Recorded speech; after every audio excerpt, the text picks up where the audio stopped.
here we are. Here's the two of us here. How are you enjoying COVID so far? So far, so good. So as you'll notice, we're not on 95 right now. We had to adjust the show a bit due to the current situation. So we're off of 95. So welcome. Welcome. We have a great show for you today. We're really excited about this one. So for our session today, we are going to be going over key soft skills to engage your boss, 3 proven strategies. And Karen, just on this thought, what are your thoughts overall about working with your boss, trying to build up a good relationship, all of that sort of stuff? Well, I think you said it right there. It's all about the relationship. Yes, they are your boss, your supervisor, your manager, however you want to refer to them. But they are there for one purpose, and that's to be a guide. So part of your job is to help them to be your guide. I think we've mentioned this before in one of our talks, is how to help somebody help you. So that's essentially what you're doing here, is building that relationship, which helps you and it helps them as well. Exactly right. So let's go ahead and start the intros here.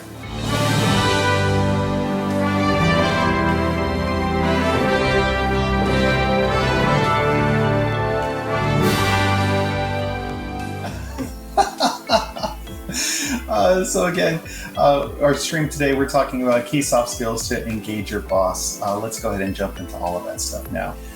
There's a couple of things for us to talk about. In fact, there's 3 things, and those are make time for catch-ups, actually anticipate team needs, have empathy for their perspective, for your boss's perspective, and then lastly, give helpful feedback. So let's go ahead and start off at the top. Of course, again, Karen and Javier. But looking at the agenda, so the first one then is really have or anticipate their needs. Actually, it should be. There it is. Okay, we found it. So what does this mean, to anticipate their needs? How do you anticipate your boss's needs? So I think this is both good for not only your boss, but for you as well.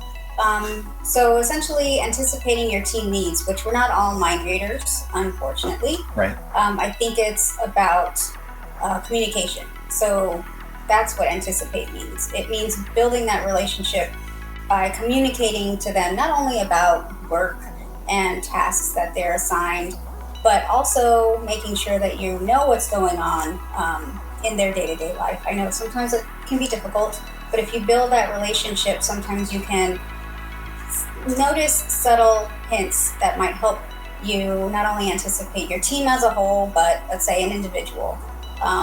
If you know that they're struggling through something, a lot of times, hopefully they'll come up to you, but you just want to make sure that you're noticing those key aspects, whether it's, are they having difficulty turning something in? Do they need help with that project? Are they, less staff, right? Which we deal with that a lot. We know that we're doing more with less. So you want to anticipate how you can help them to make sure that they are successful.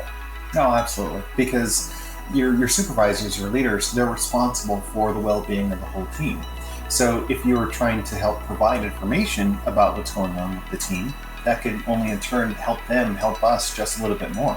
Right, and something as simple as, how do you like to communicate, right? Sometimes you have a boss that wants to come in, in person in the morning pre-COVID, or let's say virtually.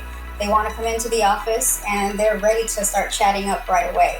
Other bosses, they want to get down to work and focus on that, and then maybe step away and greet the team. So a simple question as far as, how do you like to start your morning? Or, how do you like to receive an update? Do you want it via email? Do you want it in person or virtually?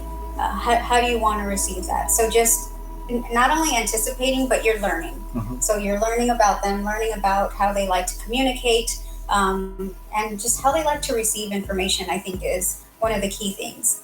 Nowadays, you have some generational differences, right? Where, some people really want to call and talk, whereas others just want to text. So you just want to learn what those preferences are, as well as, them for you, right?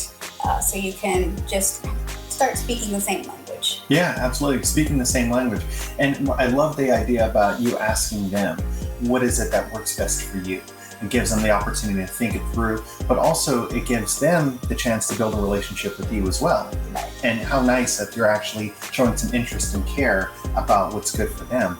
I'd also make a note, it would be good to just write some things down, make a little mental note about patterns that you're seeing. Because sometimes, we may say one thing, but our behavior says something else. And it's just part of being human overall. It is. I know, like with my team, oftentimes I'll tell them to hold me accountable because, like you said, sometimes we say something, but how we end up acting or, might be a little bit different. So it's good to have that, again, you may hear this a lot, have that relationship with your supervisor where you can have that open dialogue and, make sure that you are allowing them the opportunity to provide that kind of feedback. Like, wait, you said you weren't going to work, which they do this to me all the time. You said you weren't going to work on your day off. What are you doing? So get off this meeting. So that's kind of, a way that they try to make me accountable for my actions too. Well, that's just why you're the chic Gov Geek. Just really continuing to press on, trying to do everything that you can. But, that's okay. Again, it's just all about being who you are and allowing them to be who they are and trying to anticipate everyone's needs as part of the process. Being involved, being engaged is the overall thing, I would say. Okay, and along that note, that brings us to the next one, which is our empathy. And empathy, I think, is just really important because you understand where you're coming from. And sometimes we get triggered ourselves. We could be thinking we're going in one direction and then something happens and we get triggered and we're going in a separate direction as well. Right. You want to be careful with empathy, right? Because it's just, you got to maintain that balance where you want to be empathetic, but at the same time, keep that balance of not going to that trigger place. Right. Just understanding the perspective that they have. If you're a supervisor and you have everyone that's looking to you for leadership, for guidance to set an agenda, to provide resources and plans and strategies and all that, there's a lot that supervisors are dealing with. And if you are a mid-level supervisor and you're trying to work with your teams while at the same time trying to understand what's happening with your leadership and even their leadership as well, having empathy about where you are in the process can really make the world a difference, putting yourself in their shoes. Right. Yeah, and in your case, awesome shoes, by the way. Thank you. Yeah, and speaking of, platinum heels, we also, there was something I heard of in one of my trainings through this whole COVID thing, been taking a lot of extra trainings. And they talked about the platinum rule, which, have you heard of this? No, I haven't. Yeah, so let's hear it. The golden rule. Of course. Right? Yeah. So golden rule. To others as you would like to have them doing to you. Right. Treat others like you want to be treated. Of course. Right? But they had a good example of empathy really being about treating others how they want to be treated. So just because you want to be treated a certain way, others may not have that perspective. So the platinum rule of understand how others like to be treated and try to be respectful of that and treat them in that way. Which I thought was kind of like an enlightening moment because I had never heard of that. And it does make sense because just because I want to be treated in a certain way, that may not be that same perspective for somebody else. Oh, exactly. And so shameless plug that I'm putting in.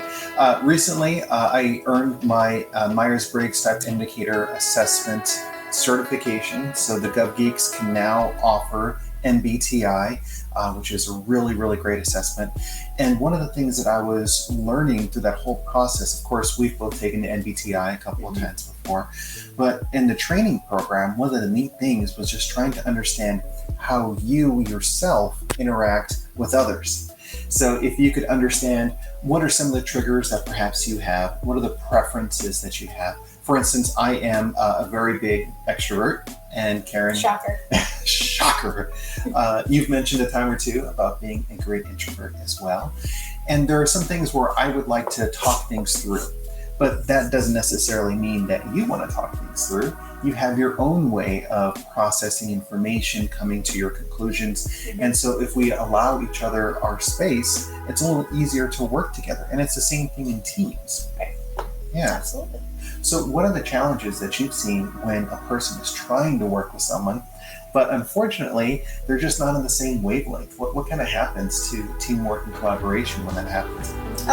Teamwork definitely stalls when they just sort of go into their own corners and, they each want to die on that hill instead of taking a step back and taking a different perspective and maybe coming to an agreement that, you may not have to agree, but at the same time, we're kind of going towards the same goal, the same mission. So how can we work together? You may want to kind of stick your head in the sand and have your opinion, but at the end of the day, you're really not going to get very far. And it's just going to make both of you miserable. Right, which, who wants to be happy in that type of an environment? And how really much are you going to get out of these relationships if you're both like polarized and you're not really comfortable working together? Right. And then you polarize the rest of the team because they don't want to be around that. Exactly. So, if you understand your issues, you understand their issues, which I know a lot of times when, say we're watching movies, for instance, and it just needs to understand the perspective of who we believe the villain to be, but really the villain has their own perspectives on things, and not like we're calling our coworkers villains or heroes or anything like that, but just really everyone has their perspective and what they're trying to do. Yeah, I think we've had some of the most interesting discussions where we watch, especially for whatever reason, the Marvel movies, right? You have the so-called villain, but their motive really isn't villainous. It's how they're getting to their end goal that is a little bit precarious. And, right. But in the end, it could be they're just, I think we talked about X-Men, mm-hmm. right? One of the first ones where, I'm talking about Magneto and I understand what he's saying and what he's trying to do, right, for these mutants, but at the same time, what he's doing to get there is just wrong. So it was definitely something that warranted a fun conversation on that piece. But it is interesting how trying to understand those different perspectives really helps move your team forward. And Absolutely. The relationship with your boss. And the relationship with your boss, yeah. Understanding the perspective that they're coming to. They may have one dead set perspective that this has to be this way, and I'm showing really strong leadership by having really firm perspective and providing guidance for others to follow and everything. Even though sometimes it may be the wrong approach, but according to them, no. It's absolutely not the wrong approach. It's just the way that they want to go for something. Right, but at the end of the day, that's kind of leading up, right? Because they are your supervisor. Right. They are your boss. So how do you, lead up to kind of show them a different perspective? It may not change how they go about things but it will hopefully give you insight into why they're doing it the way they are. Maybe their boss told them this is how it's going to be, so. Yeah, and it was just, they're operating from the best information that they have, the best perspective. They have sincere care for how things are supposed to be going, but that's just their different perspective. Actually, one of the things that has really helped me in my career is providing a well-rounded perspective to your supervisor, to your boss, especially if it's during one-on-one, where it's a little easier to kind of have a conversation with them, or perhaps even present a contrary opinion, or even bringing up in small group settings where you help them understand a perspective that they perhaps didn't know about, so they can make a more well-rounded decision. And that sometimes is very helpful. But at the same time, obviously, you don't want to call someone out in the middle of a meeting, or put them in a spot where they would feel defensive or attacked or something, like being hijacked. But having these conversations really help, and even communicating with colleagues ahead of time so that you together can help kind of come up with a good perspective that allows them to see one way or the other. That's all about the peer support as well as, like you mentioned, leading up. Mm-hmm. I'm curious, how do you think X-Men would have been? Do you think Magneto would have been able to change his perspective had he heard a contrary opinion earlier on from Wolverine or Professor Xavier? Who knows? Who knows? You never know. I think it's also about how he was treated, right? Right. So Absolutely. That really gets ingrained in people, and I think that's the psyche part of it, right? Where you don't know somebody else's struggles. And that's something that, especially with everything going on right now, you just don't know what the person next to you is going through, unless you open up your mind and have those conversations. Because somebody could look like, they have not a care in the world, but they could be going through the hardest thing. And it's just important to keep that in mind. And that could also be why somebody, blows up in a meeting over one little thing, is they're just struggling with a lot that we just don't know about. Right. And I read recently the idea that be nice to people even though they're not nice to you, because they more than likely need it the most. And so if you're caring and considerate, and that's just really, a bigger thing about having empathy for anyone's perspective, really, about where they are in the process. You don't know what's going on, like you mentioned. So we have the next item here, which is to give helpful feedback. Now, this is always an interesting thing because you don't want to put your head in the lion's mouth when you're talking to the supervisor. So, Karen, you've been through a lot. You've had tons of accomplishments and everything. So, from your perspective, how best do you give feedback to a supervisor? When they're open to it. So, and I think this is really universal. This goes to one of a mentor that I have sticks in my head when she would say, you want to make sure that somebody is ready to hear the feedback that you want to give. So you just don't sit down with your boss and say, look, the way you handled that meeting was horrible. You don't want to do that. You politely, are you in a place right now where you would receive some feedback? Right. If they say no, just leave it there and maybe come back to it later. But if they are, then you can just have that conversation. And sometimes it's constructive feedback, sometimes it's positive feedback. So, and I think that's the part, is to maintain that constructive piece of it, because you don't want to come off too critical. Just again, like, unless that's how they like to receive feedback, maybe so. But definitely want to just have it there and sit with them and be honest with them. Right. Well, it's just like what you mentioned earlier about the platinum rule. Mm-hmm. Where you're trying to not treat them how your perspective of how you'd like to be treated, but for them as well. Also with feedback, I've always found it's interesting because if you ask yourself the question, why are you seeking to give the feedback? Because you might realize that you're just trying to say something to make yourself feel better. And while that's helpful, is that really productive to get to a supervisor just to kind of, give them feedback that makes you feel better, or kind of like almost unloading on someone essentially about the perspective that you have? So again, are they ready to hear the information? As part of the coaching program with IPEC, the Institute for Professional Excellence in Coaching, that we went through, one of the main things that they always kind of say in coaching is if the individual is ready to receive it. Mm-hmm. So, because change only happens when you want the change to happen. So you can ask a simple question up front. Would you be open to feedback? I have an observation. May I share this with you? I see that this occurred. Could we talk about that? And just honestly, let them tell you if they do or they don't.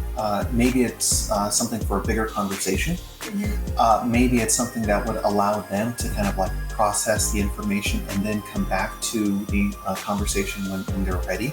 Right. I've had lots of really fantastic supervisors, and one of the neat things that I've always experienced is how they prepare for conversations. So if you kind of like set it up, and then later on when the conversation actually occurs, they're prepared. Mm-hmm. And they can kind of come across a little bit better. Whereas if you just like swing by their office or pick up the phone or send them a text or something, if they're not in the place to receive it, they could be like, what's this? What's this all about? Yeah, and I think as an individual as well, whether you're the employee or the supervisor, but supervisor more importantly, it's good to be open to that feedback. I know in my one-on-ones, it's always, well, what can I do for you? Do you have any feedback for me? Let me know how I'm doing. Because again, I may not know sometimes how I'm projecting or what my actions are conveying, unless you tell me. So it's good to have that, again, open dialogue and relationship to be able to have that. Because I have been able to change some things that I do based on feedback from my team members. I would say that that's been extremely helpful. Yeah, and helpful for them too. Mm-hmm. Yeah, absolutely. So fun story, when I was growing up, so my dad would always cook breakfast on Sunday mornings, right? Mm-hmm. Steak and eggs. Actually, yeah, we would have steak and eggs and some hash browns. Oh, I'm getting hungry now. But, he had in his mind, for whatever reason, that I liked my eggs a certain way, where the yolk is a little bit more firm on the inside. And I never really knew how to give feedback to him about, I like the eggs a little bit, sunny side up with the yolk a little bit runny and everything. And it was funny because years into this, I finally have the opportunity to kind of phrase it correctly as I'm trying to think about how to communicate with him. And he and I had the largest laugh at the whole thing because he said, I always made them that way because that's how I thought you wanted it to be.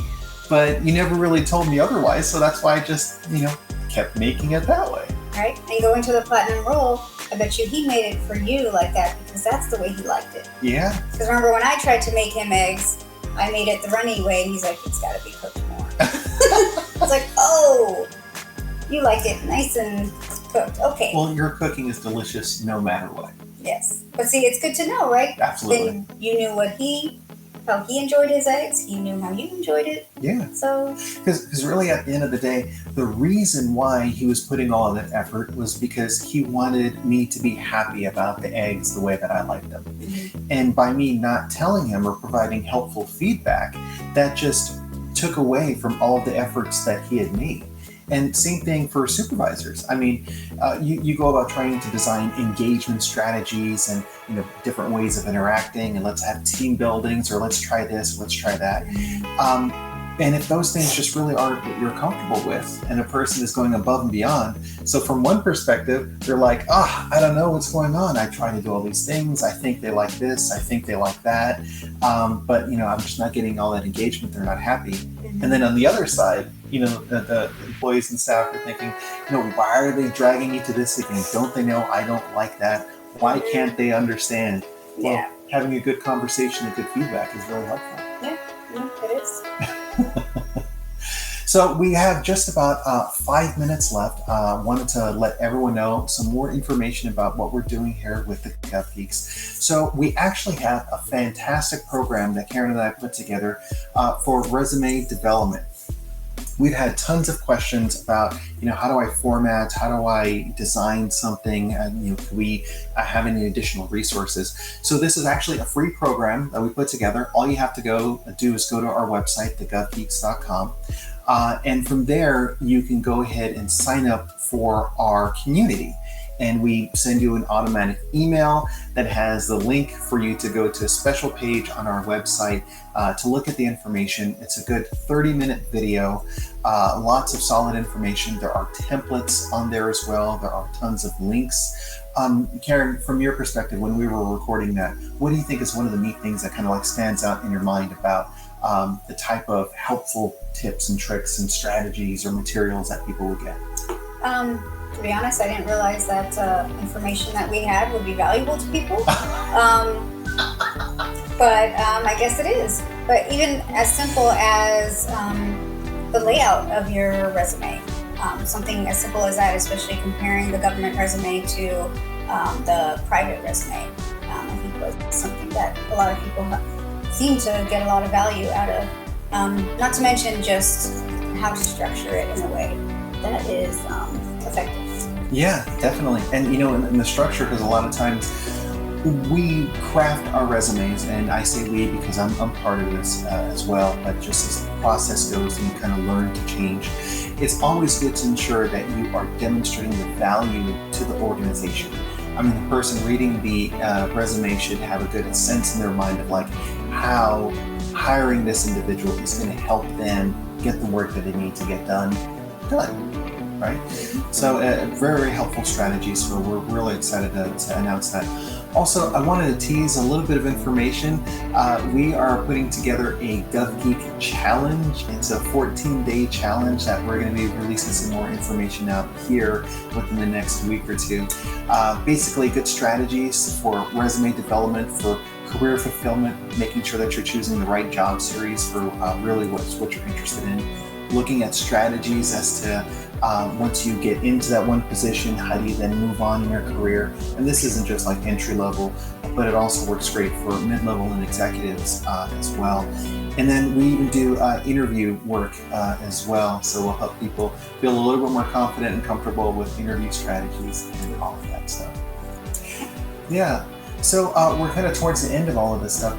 Just to tie up the topic about really engaging your supervisor, building a good relationship for your boss. Karen, what are your thoughts on how best this information can help an individual develop a relationship with their supervisor? Why is that even important? Starting that conversation, I think it would help just with that alone, and seeing their perspective. Right. Just even having that conversation to start with, allowing yourself to open up to that possibility. Right, because as you go on through your career, you'll realize that you often don't want to burn bridges, especially with your supervisor. So that relationship is very key in your career development. Exactly, very key. So we do these Gov Geeks Assemble live shows every week. We're excited to provide this to everyone every Thursday at 6 p.m. Eastern. It allows us to kind of connect with you at a time when work is pretty much hopefully kind of slowing down for you a little bit. But all of this information is still available. If you look on YouTube, Facebook, we're going to be posting some things on LinkedIn as well. And next week, we have a pretty good topic as well. Next week, 3 ways to nurture your network. As we know, your network is your net worth. And it's all about some more relationships as well. But again, strategies to help you really have a fulfilling career in government. So hopefully you all like this format. Hopefully this is something that's good for you. The nice little logos and information and videos and everything that we're providing to you guys. But yeah, so this was our key soft skills to engage your boss, 3 proven strategies. Is there anything else you wanted to offer, Karen, before we sign off for today? I think that's it. Just stay safe, be healthy, and keep in touch. Oh, I love that. Stay safe, be healthy, and keep in touch. Excellent, everyone. Thank you so much for your time. We really appreciate it. Thank you for your service. Thank you for your dedication. We look forward to seeing you next Thursday at 6 p.m. for the next Gov Geeks Assemble live show. Take care. We'll see you.